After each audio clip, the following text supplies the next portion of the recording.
The first part of the form is quite straightforward. You will need to provide both your primary and secondary contact details, as well as indicating what kind of details these are.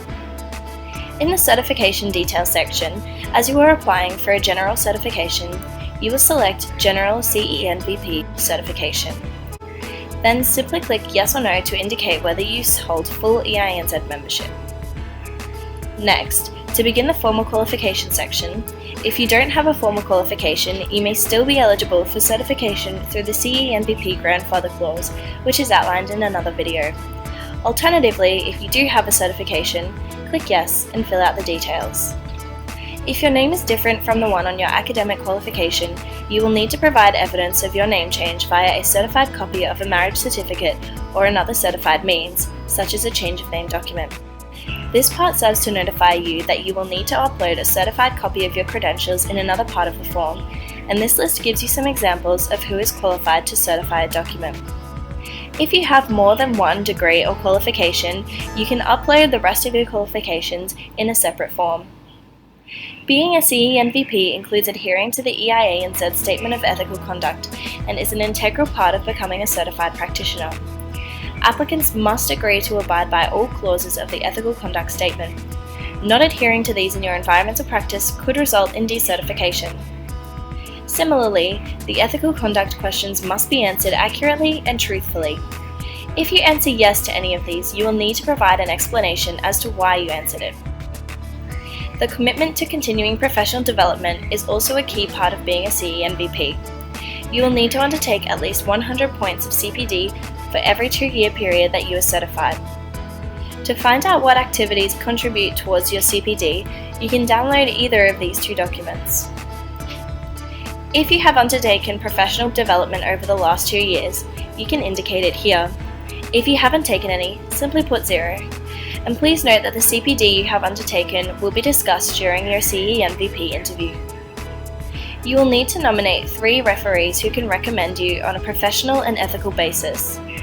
Referees need to be respected environmental practitioners. Another CEnvP would suffice, or someone who would be eligible to apply for CEnvP certification themselves. At least one of the referees needs to be external to your current place of employment, and you need to have known the referees for a minimum of 2 years. As an example, I'll fill out one referee report page, although they're quite straightforward. You'll need to indicate whether or not the person you nominate will also be requested to verify work experience on another page. As there is a minimum requirement of only 2 referee reports, you can simply nominate a 3rd referee who is not required to provide a report or verify work experience. Once you have nominated 3 referees, you will need to indicate your 3 main areas of practice. These are the main activities you undertake as part of your environmental practice. The drop-down list provides examples of areas that other CEnvPs have listed before. Next, you will need to provide evidence of your work experience. As a general CEnvP applicant, you will only need to provide 5 years of experience.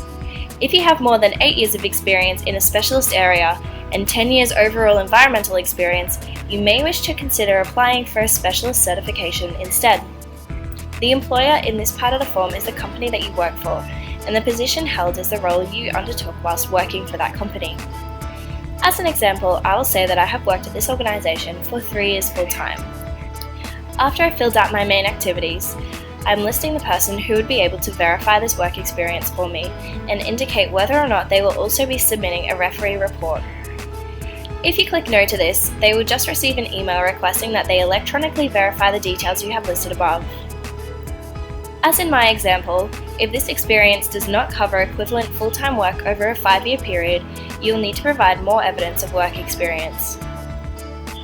For example, let's say I worked at Envirotech previously, and I worked only 25 hours per week instead of the full-time 35. In order to make up the full 8,400 hours which would be required for full year's full-time work, I would have needed to work at this employment for at least 3 years in order to qualify. Remember, this experience also needs to occur within the past 10 years. I'll fill the rest of this out and click No to further work experience. If you do have more than 5 years of experience, there's no need to continue to fill out these experience forms, as you can simply list all of your experience on your CV, which you will attach on the next page. On the document upload page, you are asked to upload your CV and a certified copy of your qualifications. As I mentioned before, your qualifications need to be certified by a Justice of the Peace or an equivalent. If you don't have the necessary documents on hand, you can save the form to continue later. Please note that if you do this, documents won't be stored in our server unless you click the Submit button at the end of the form. All of your details will be saved for later, but your electronic signatures and uploaded documents will have to be re-uploaded each time you reload the form. For this reason, it may be easier to upload all of your documentation once you are ready to submit your full application. If you have any other documents which we would like the panel to take into consideration, there are other upload sections which can allow you to do this. Other supporting documents may be reports or journal articles which you have authored, or anything else of significance that you think may assist your certification as a competent and ethical environmental practitioner. This next page contains the statement of claim, which you will also need to have signed by a Justice of the Peace or equivalent.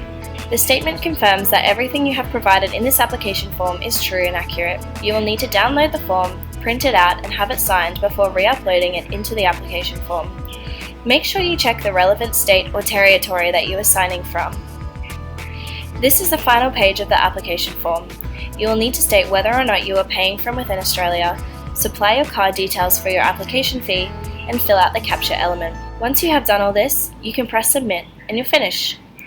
If you have any other questions about the application form or the application process, feel free to contact us at the office or via email. Good luck with your application.